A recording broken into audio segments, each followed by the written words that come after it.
Tanse, I'm Krisanachkate. Welcome to APTN National News. Thank you for joining us.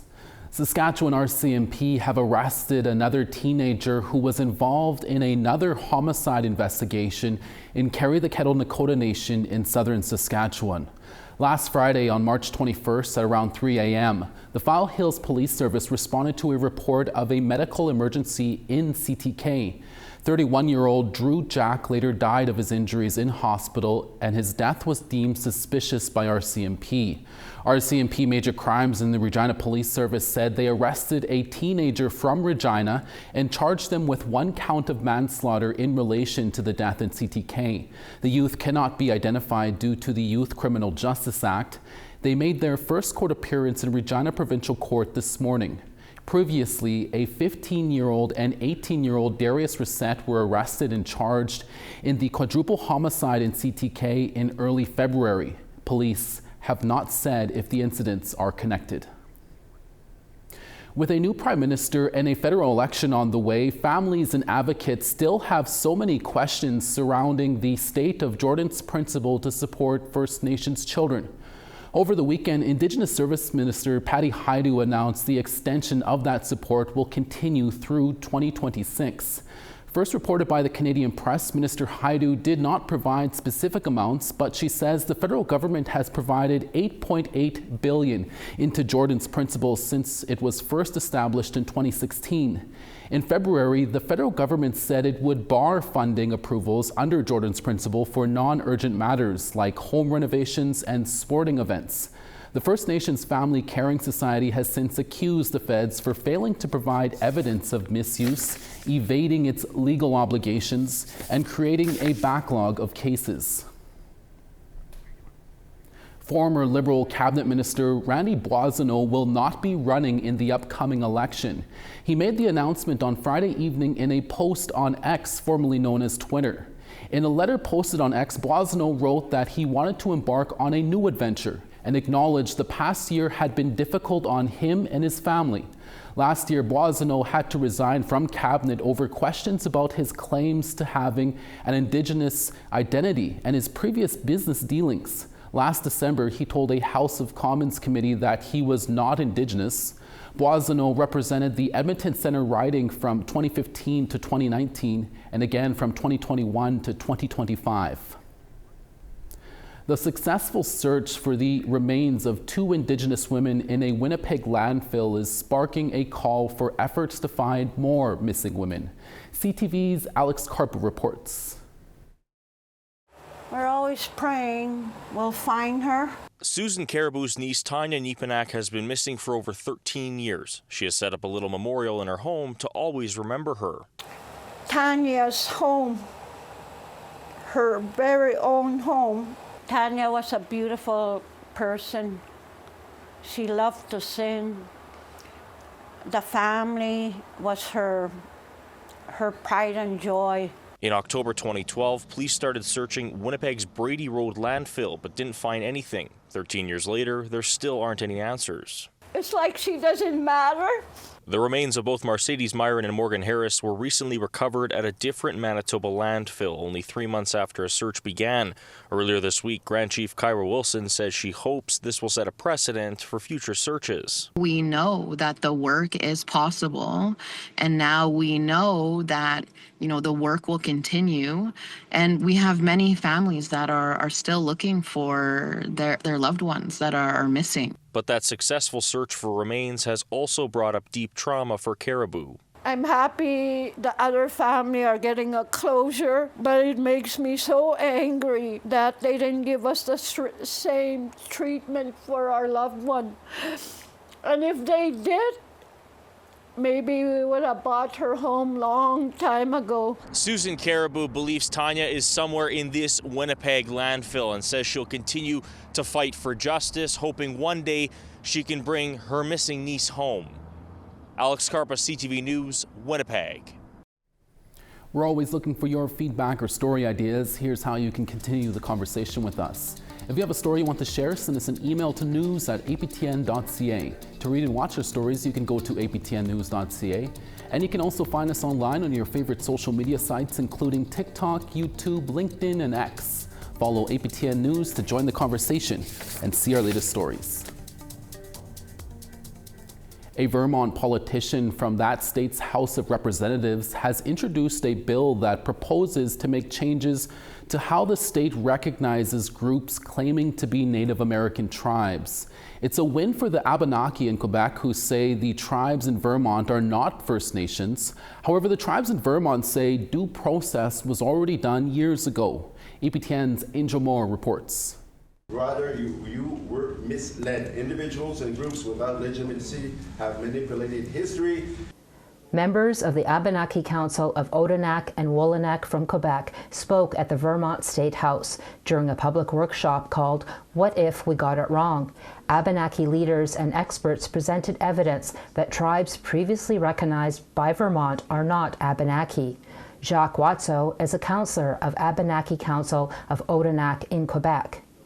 We call them the Fraudinakis of Vermont, the 4 fake tribes that claim Abenaki ancestry, our Indigenous ancestry. You're in our territory. No, you are in our territory. It got heated at times. The Vermont Abenaki people voiced their opposition. Don Stevens is the chief of the Nulhegan Band of the Kawasak Abenaki in Vermont. He insists the Vermont tribes are legitimate. We are Indigenous, and we have been living here and for millennia, and we have our lived experience. The workshop was organized by State Representative Troy Hedrick, who felt Vermont's recognition process was flawed. I'm grounded in the evidence that I find incredibly compelling that we did get it wrong. And this despite any sort of federal standards that clearly identified the Vermont recognized tribes as not Indigenous. 4 Vermont Abenaki tribes received state recognition in 2011 and 2012. Watso says they were misled. And it caused all the harm that it does now. And it's not just a state problem in Vermont. It's a North American, not even a global issue on cultural appropriation of Indigenous voices. Abenaki traditional lands stretch from Vermont and north into Canada. Colonization and war in the 17th century forced the Abenaki to move north, where they established the Odanak and Wolanak in Quebec. But 4 groups in Vermont say they are Abenaki. Watso says the evidence proves otherwise, and the groups are causing harm. Because they are rewriting our history, they have access to the burial remains of our ancestors. They are funneling public funds that are destined to Indigenous voices, and they are erasing us by replacing us. The Odanak Abenaki took their opposition to the United Nations Permanent Forum last year, including renting a billboard in Times Square to denounce Indigenous identity fraud. They take our culture, they speak in our place, they take our voice. Since the workshop, Hendricks introduced a bill to the Vermont House of Representatives. It proposes to change the process of state recognition of Indigenous tribes and create a task force which will include the Abenaki of Odanak and Wolanak to review the validity of prior recognition of state tribes. Hendricks says including the Abenaki is significant since they were not included in the 2011 and 2012 discussions, which led to Vermont recognizing the 4 state tribes as Abenaki. This is a mistake that our state legislature made well before I got there. I do feel it is my obligation now as an elected representative to correct that mistake and to repair the harm from that mistake. But Stephen says this process already happened in 2010 and 2012.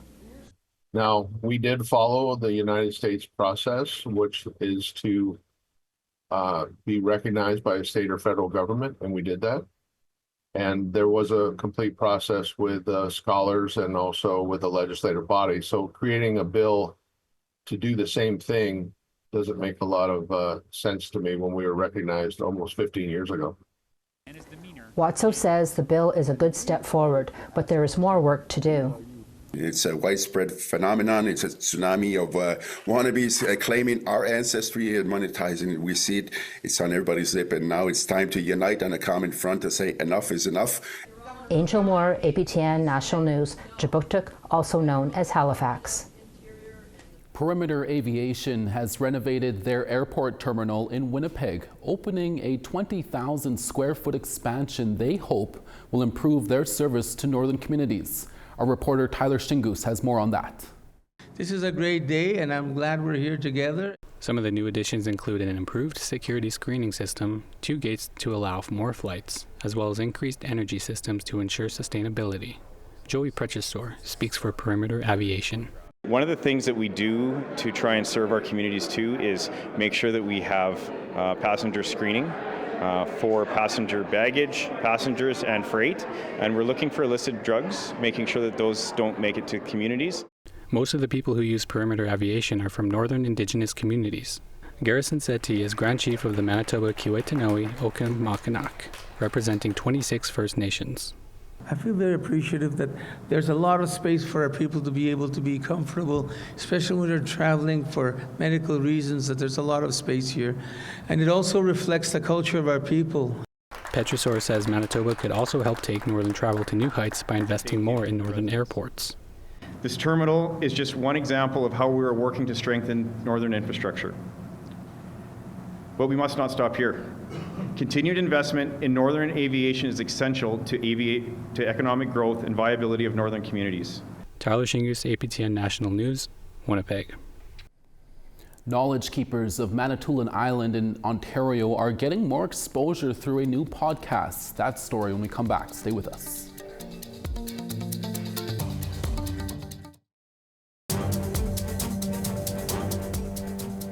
Thanks for staying with us. An Indigenous podcast series recently launched its new season featuring some of Manitoulin Island's foremost knowledge keepers. CTV's Ian Campbell has more. It's a celebration like no other, a podcast that honors the cultural identity many cherish on Wikwemkong. The podcast 365 Jingles launched its new season, all in Anishinaabe.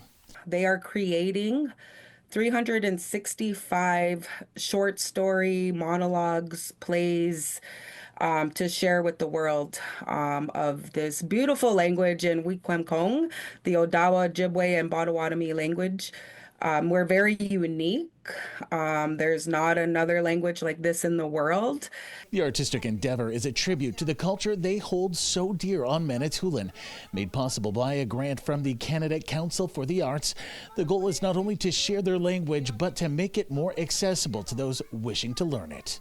Prior to this, we did do another podcast, which is the 49er Project, which is 49 short stories already on Spotify. So this is going to be added to that.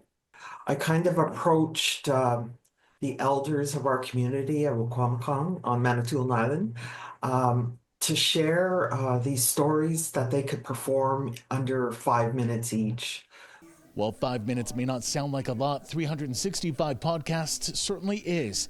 It's a tall order, and they've lined up some of the community's most notable knowledge keepers to help them accomplish their task. With dozens of contributors and family names like Corbier, Shawanda, Pelche, and Manitowabi to name a few, it's clear this is a big effort.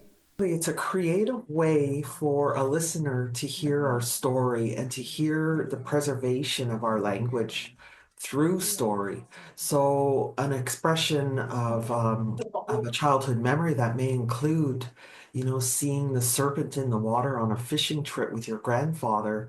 According to King, while Wikwemkong has 8,000 band members, there's only about 500 who are fluent. 365 Jingles is available now. Ian Campbell, CTV News, Sudbury.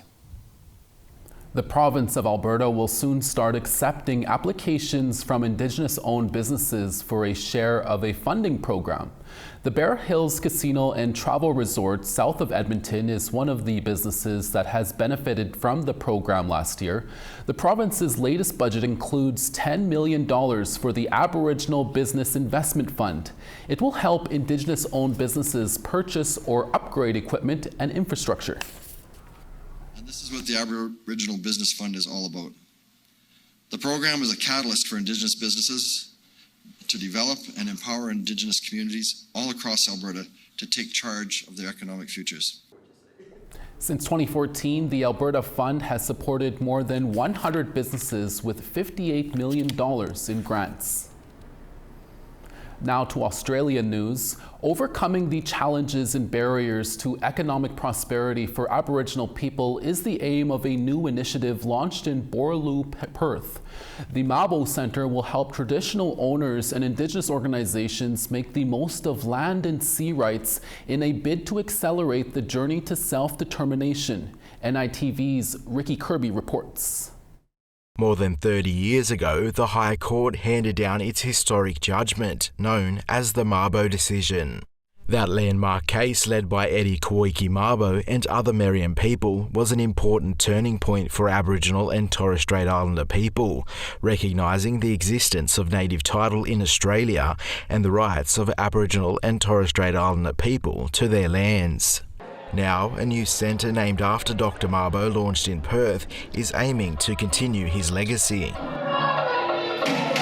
If Dad was here and he'd have his voice, he would be, ecstatic that this is happening. The Mabo Centre is a partnership between the National Native Title Council and the University of Melbourne. It aims to support traditional owner groups and First Nations organisations to enable better economic outcomes through leveraging land and sea rights. Through the Native Title Council, of course, we're an advocate for native title rights and interests from across the nation of Australia. Our capacity to deliver on those rights, is limited, and we feel like the Mabo Centre will give it a much-needed injection, research capability and capacity to further enhance the economic rights and opportunities of First Nations peoples across the country. The centre will have a particular focus on empowering young Indigenous people.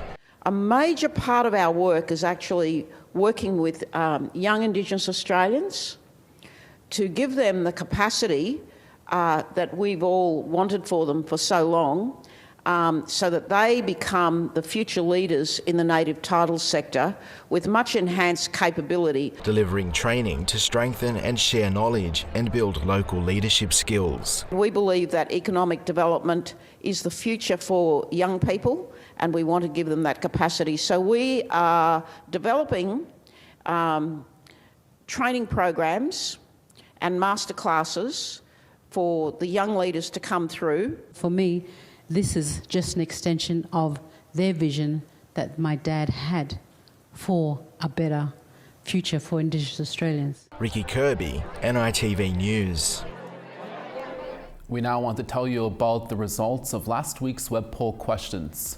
Over on our website, our first question we asked, with promises to eliminate federal carbon pricing, should it be replaced? You answered with 47% voting yes, 36% voting no, and 17% were unsure. Our next question we asked, what should be the top priority for the federal government? The majority had voted with 43% saying the economy, 19% said treaty rights should be a top priority, 15% saying the climate crisis, 15% said health, and 8% voted other. And our last question we asked, former Prime Minister Justin Trudeau is calling for RCMP reforms. Do you think the Mounties can change? A majority had voted no at 45%, 29% said yes, and the rest were unsure at 26%. Thanks to everyone who took the time to vote. Stay tuned to aptnnews.ca for your new round of web poll questions.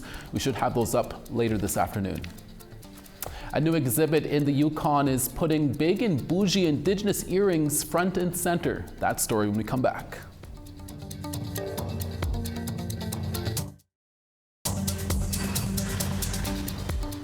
Starting on the east, St. John's 1, Charlottetown -2. Cartwright -11, La Grande River -9. Saguenay -5 and Sun, Quebec City -3. 5 in Peterborough, Toronto, partly cloudy and 5. Thunder Bay -1, Sioux Lookout -6. Puckatawagan -3, The Paw -7 and sun. Gimli -8, Princess Harbour -7. -9 in Yorkton, Saskatoon -6. Uranium City -10, Buffalo Narrows -8. Partly cloudy in Grand Prairie at 8, Peace River 9. Lethbridge 17, Medicine Hat rain and 13. Kamloops 13, Campbell River 13. 7 in Smithers, Fort Nelson, same temperature. Old Crow minus 15, Rock River minus 14. Minus 5 in Wrigley, Fort Simpson minus 2. Inuvik minus 18, Colville Lake minus 13. Minus 16 in Chesterfield, Baker Lake minus 19. In Iqaluit minus 18, and Glulik minus 26. Welcome back. Big glitzy earrings are a fashion staple for Indigenous people across Turtle Island, and the work put into making them can't be understated. Now a new art exhibit in the Yukon is putting some of the territory's most glamorous and bougiest earrings on display. APTN's Sarah Connors has that story. They're big, they're beaded, and best of all, they're bougie. These earrings are part of a new art exhibit at the Kwanlin Cultural Center in Whitehorse. It celebrates the Yukon's biggest, bougiest beaded earrings. Each pair of earrings, as you can see, is completely different from each other. It's totally unique. But the exhibit is Kwanlin Dun citizen Tegan Valavan's first curated show. A beader herself, Valavan wanted to honor Indigenous artists in the territory, especially women who have a flair for creating bedazzled earrings. While not every pair is beaded, all of them are bougie. Like when I think of my big bougie beaded earrings, it's like, you know, my big, elegant, probably maybe a little crazy, over the top earrings that I'm like wearing at something and I just feel so good.